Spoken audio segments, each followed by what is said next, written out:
Hi you guys, welcome back to another video. Also too, if you guys are new to my channel, don't forget to hit that subscribe button and also that bell button for more videos, especially when I post. But let's go ahead and get started into today's video. So today we are going to be doing a balayage retouch on my client. As you guys could see, she's got some new growth going on and she's super blonde at the bottom. She came in a little bit right before quarantine, so it's been a while now, and she's got some really dark roots. So what we're going to be doing today is pretty much a balayage retouch, like a touch up, and we are going to actually be toning her a little bit more darker and doing like a mushroom brown color. I've been seeing that mushroom brown color a lot on Pinterest and also too on Instagram. So today I'm going to show you guys on how you guys could get that color using the Shades EQ. So to start off, I'm going to be using my Schwartzkopf Blonde Me with a 20 volume developer, and I am starting up front instead of the back this time. And the reason why is because I want these pieces to process a little bit more longer because they are going to be around her face, and I want that face frame to be a little bit more brighter. So starting off with that 20 volume, just a 20, because these foils are going to be left in a little bit more longer and they're going to process more. And then when we get to the back, we'll jump up to like a 30 volume. But all I'm going to be doing is taking some slices and also some weaves and back combing. We still want to keep her base dark because, as you guys could tell, her base, her natural color is super dark. We don't want to take it all the way up that way because she does like to come in not so often, but yet it's a better grow out for her, especially with the balayage. That way she doesn't have to come in so often to get her roots done. So I'm just going to be doing this technique all the way to the top, and I'm going to be doing a subtle money piece on her, so I will catch you guys up when I get to that area.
Okay, so now for the money piece. So all I'm going to be doing is taking a kind of diagonal section, kind of going towards the back, and starting off with her money piece, I'm going to be doing a small weave on that kind of area because when she does pull it back, she wants to see some of that lightness. So I'm going to be weaving and I'm going to be folding it up, and I'm also going to be taking another weave right in between. So I know when it comes to money pieces, everyone has their own technique, but this is just the way I like to do it. So usually if somebody wants a really thick money piece, I will do a back-to-back baby light, kind of like a highlight. I will weave it, and then sometimes if they want it super thick, I will take some really thin slices and do those back-to-back. But today we want it to look natural on her, but yet she still wants a strong money piece. So I'm going to be doing a baby light, thin weave, and that's just going to cause a little bit of like a kind of like some dimension through it. That way she doesn't have this super thick piece, because yet throughout all the rest of her hair we are leaving a lot of dimension still, like her natural color, so we want it to blend a little bit more better.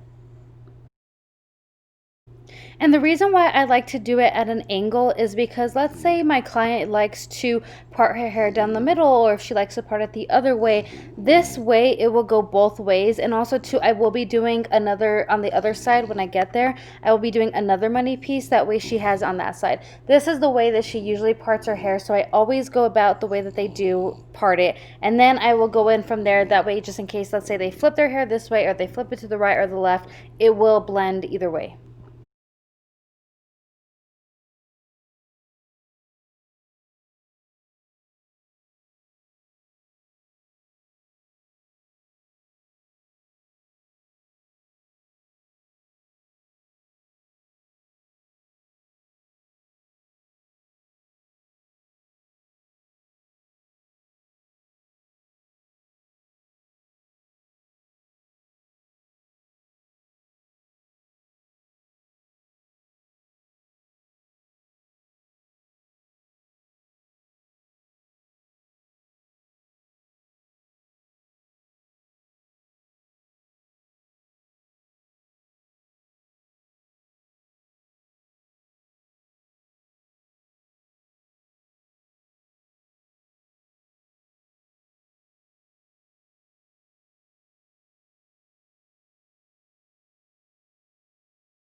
Okay, so now that I got done with this side, I'm going to go ahead and start off on her other side. And this right here is when I'm going to be doing the other side of the money piece.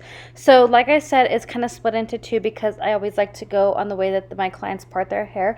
And I'm just going to be doing the same thing. I'm going to be weaving pieces, and I'm going to be doing about four foils total.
So now I'm starting off in the back, and usually in the back right here on the hairline, I always like to take slices, really thick slices, just because if they pull their hair back or when they pull it forward, you're able to see those lighter pieces. So I'm taking about 3 slices on the bottom, and I'm going to be just doing the same thing like I did on those 2 front sections, all the way up to the top to the back.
Okay guys, so she's all foiled up. Now I'm going to be letting her sit for about 45 minutes to an hour.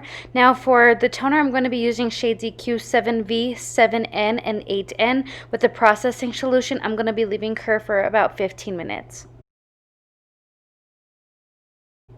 So this is the final result. I hope that you guys like this. Now my client, I think, really enjoyed this well because we didn't want to go too dark now for the fall, but she wanted something a little bit more different, especially a change with the toner. So we did darken her a little bit to where she still got some light, especially down at the bottom, and we brought her a per balayage. That way you don't see any more dark, and yet she still has dimension.